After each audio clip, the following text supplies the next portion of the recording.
UFC.com, the first UFC event was held in 1993. It was an 8-man tournament with no rules, time limits, or weight classes, and 3 wins won the tournament, and all of these fights took place in one night. The UFC is very controversial due to the brutal nature of the sport, but since the creation of the organization, many changes have been made for the safety of the fighters, which has made it much more viewer-friendly. UFC introduced the unknown sport of mixed martial arts. After years of downhill recession and near bankruptcy of the organization, the UFC was bought, and with realization that changes need to be made, these changes were made, and they saved the failing organization.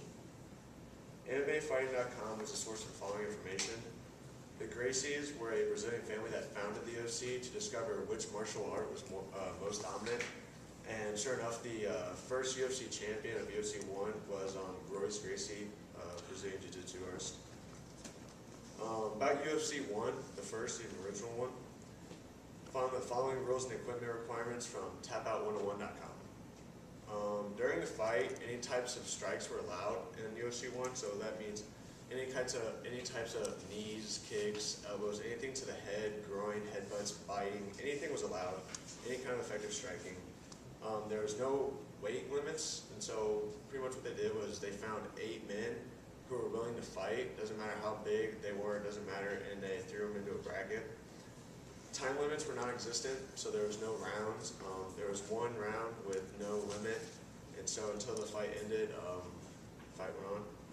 Judges were not responsible for determining who won the fight. The only way to win a fight was to end it, so there was no judges needed. And also, all equipment was optional for the fighters, so no gloves were required. Most fighters fought bare-fisted. Fighters could wear shoes and still kick. There's no rules on that. Any type of clothing was allowed, so any kind of Brazilian Jiu-Jitsu gis or shorts or anything. And even mouthpieces were optional.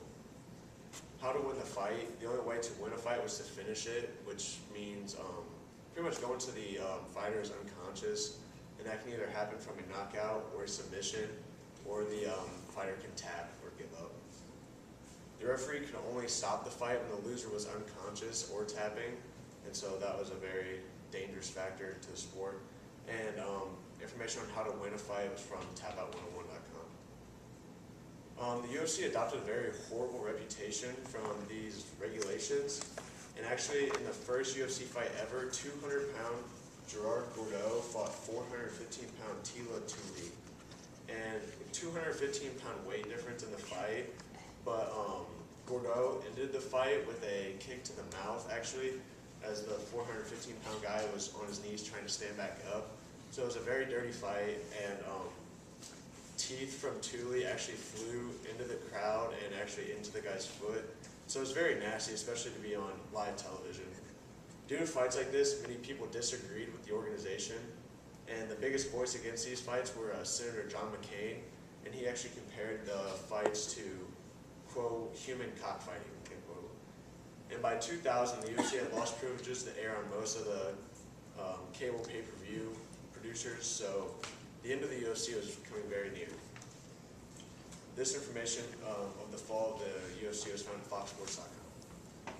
In 2001, the UFC was bought by Frank and Lorenzo Fertitta for $2 million, and this is when Dana White was made president and face of the UFC. And with all these changes also came changes to the fights. Rules, regulations, and safety requirements were made to protect the fighters. First one, rules.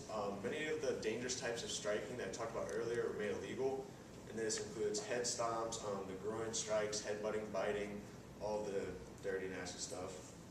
Rounds and judges were added to the fights to take away kind of the only way to win is to finish a fighter aspect, and prevented a lot of injuries.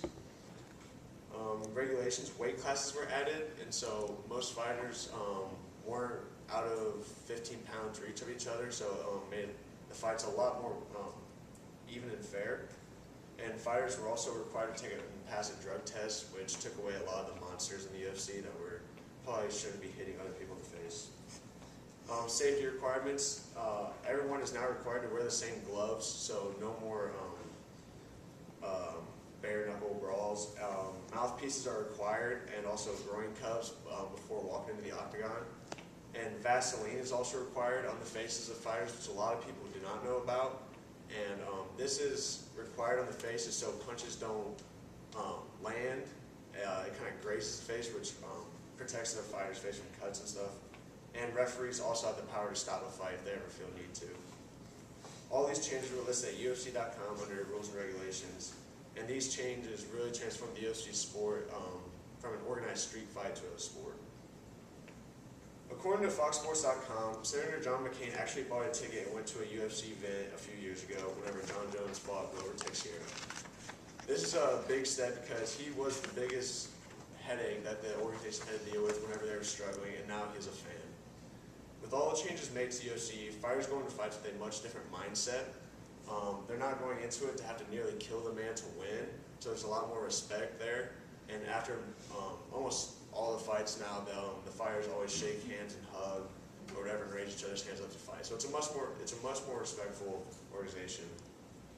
MMA Junkie gave me a statistic that says the average views for each UFC event is 4.7 million viewers, and that's a lot better since 1999. They weren't even allowed on pay-per-view.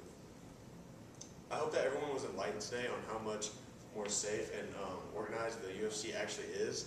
And the UFC was a very barbaric and nasty organization, but after new ownership, the sport took leaps and bounds to make it much more safer.